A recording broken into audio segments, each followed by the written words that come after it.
একজন একজন করে সবরে বলি দিমু। যার যারি বাড়ির যাও গিয়া বউ বাচ্চা মা বাবার কাছ থেকে বিদায় লই যাও। বাড়ি পয়লা তোরে আমি বলিতাম, তুই কইস আমার কলিঞ্জা দেখতে। বাড়ির যা, বউ তো নাই, হরুতার কাছ থেকে বিদায় লই যায়। যাও যাও। ফৌজির আমার লাত মারছে কি গিয়ে? ওই জামিলে মারছে আপনার লাত। কোন ফাও দি লাত মারছো? ফাও দে। হুজুর আপনি যদি সব মানুষ মারিলেন, রাজত্ব কার উপরে করবা, হুকুমত কার উপরে চালাইবা? এখন কিতা করতাম ক? বালা হরি বই দেখাইয়া আর এরারে আপনি ছাড়িয়ে দিলে। সাদ, তোমার শাস্তি হইল।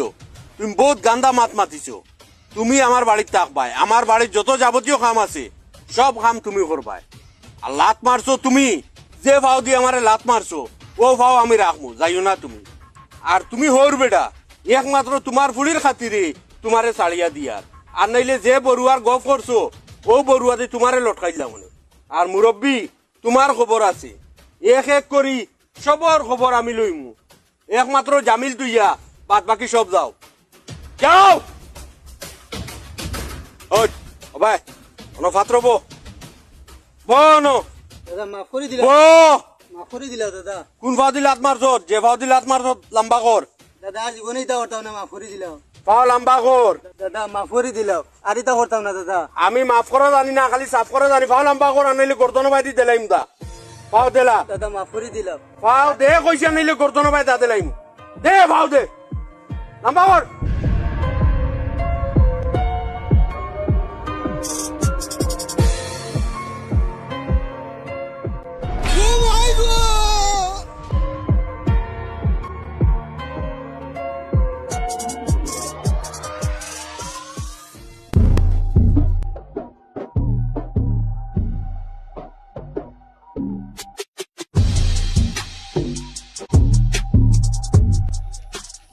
আসসালামু আলাইকুম। ওয়ালাইকুম আসসালাম।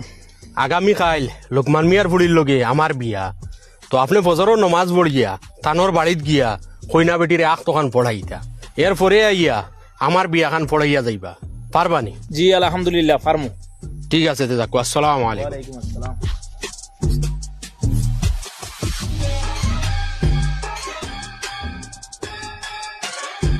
গোটা একটু ঠিকঠাক করিয়া নিয়া বয়াইলে মাছ দুইটা মিলবা, পেয়ালে বয়াই দিম। আসসালামু আলাইকুম। ওয়ালাইকুম আসসালাম। আগামী কালকে মসজিদ থেকে গিয়া মেসাবরে আনবা, আনিয়া আপনার মেয়ের আখ পড়াই লইবা। আখ পড়ানি শেষ করিয়া লইয়া যাইবা গিয়া আমার বাড়িত, হনো গিয়া আমারও আখ পড়াই লইবা। জি আচ্ছা হইব। ঠিক আছে তে যাই আর কি। আসসালামু আলাইকুম। ওয়ালাইকুম আসসালাম। বাবা হামিদ মিয়া ভাইরে বাবা, দেখতে দেখতে কোনবাই দিয়া সময় গেছে গিয়া। খাইল তো 15 তারিখ, গুন্ডে আইয়া আমারে ওয়ার্নিং দিয়া গেছে, কয় খাইল বলে সকাল সকাল মসজিদ থেকে মেসাবরে লইয়া আইতাম, আইয়া আমার ফুড়ির আখ ছড়াইয়া অন থেকে মেসাব লইয়া তার বাড়িতে গিয়া তার আখ ছড়াইতাম। আমি কিতা করতাম কিচ্ছু চিন্তা করি পাইয়ার না রে বাবাই।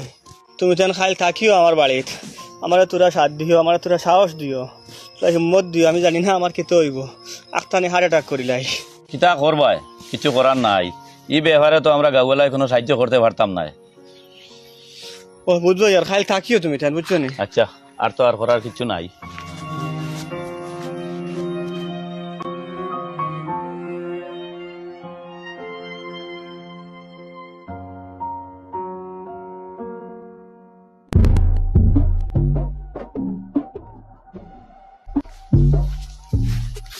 আপনি রেডি হয়ে যাক কা, আমরা লুকমান মিয়ার গরো যাই আর ফুলির আখ পড়াইয়া আপনার ভাই আইমু। লোকমান মিয়ার ফুড়ির লগে বিয়া ক্যান্সেল। এখন বিপদ লিয়া কার উপরে গেল? ওই কিতা কোস? আমি বিপদ নি? জি না, আপনি বিপদ নাই, আপনি আমরা গাঁৱৰ সম্পদ। এক টান মারমু, গর্দনা 2 টুকরা করলি। জি না, জি না। আপনি কি তাই এখন বিয়া করার ইরাদা বদলাই লিছেন নি? না, ইরাদা জায়গাত আছে, ডেটও জায়গাত আছে, খালি পাত্রী বদলিছে। ও আল্লাহ, বিপদ আমার উপরে আইয়ন। আল্লাহ, বিপদ ঘুরি ঘুরি আমার উপরে আই জাননি। হবি মস্তুর বুদ্ধিয়ে মনে কয় কাম করে দিছে। তারিখ তো আইজ, সময়ও তো আর নাই, ই কম সময়ের ভিতরে পাত্রী খানো মিলাইলা। দিলুয়ার মিয়ার বুড়ি। আল্লাহ বাঁচাইছো না আমারে। আমি তো ভাবছিলাম বিপদ ঘুরিয়ে আমার উপরে যাওক, আল্লাহ বাঁচাইছো। দিলুয়ার মিয়া জানোইনি, তাই রাজি আসন? ইনোর মাঝে খেয়েও রাজি আসলানি, আমি কইছি এর বাদে রাজি হইছই যাও তুমি তাই দিলুয়ার মিয়ার বাড়িত গিয়া কইও তানোর ফুড়ির লগে আমার বিয়া আর আমরা আইছি আখ ফোড়ানিত আখ ফোড়াইয়ে তুই আইও জি আচ্ছা তে আপনি গিয়া রেডি হোক কা, আমরা যাই আর। যাও ও ভাই কোনা যাইও গিয়া চলো। জলদি যাই ভাই।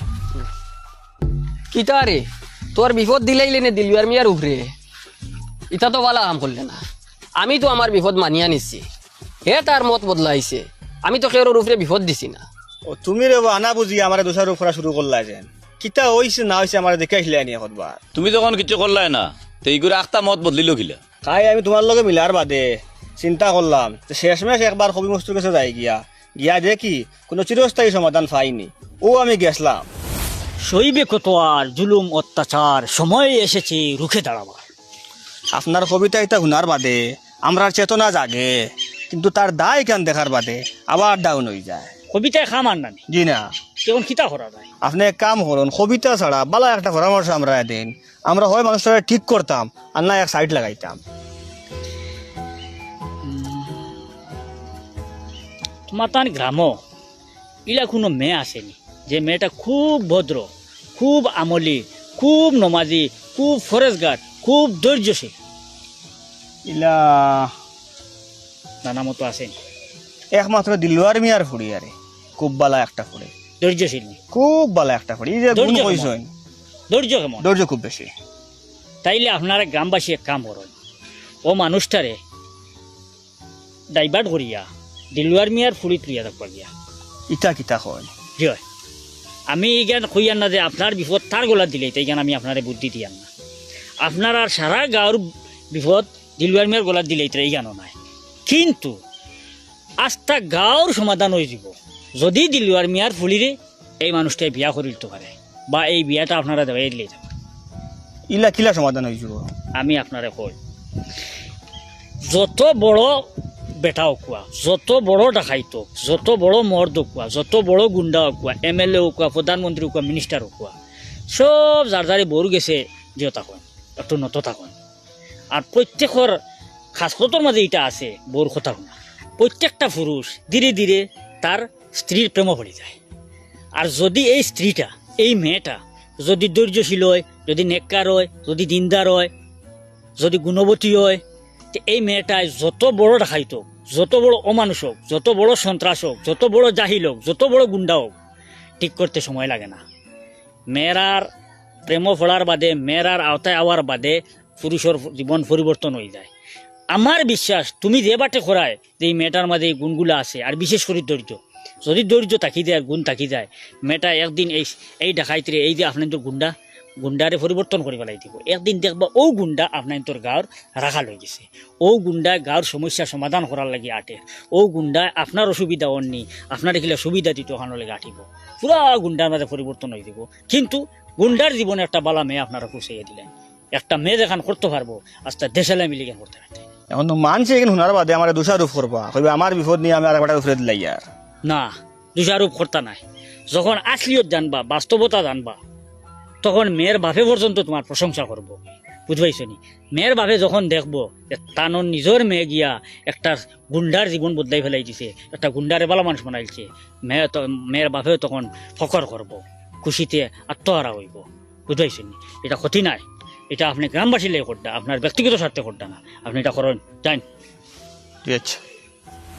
ও এখন তুমি তেন কো আমারে আমি কোনো ভুল করছি নি, আমি দিলওয়ার মিয়ার উপরে নিয়ে বিপদ ওখান দিছি নি, যদি আমি এলে দিয়া থাকি কোনো ভুল করিয়া থাকি তো বিপদ ওখান তুমি তেন ঘুরাই এখন থেকে আনি হেরি আমার উপরে দিলাও।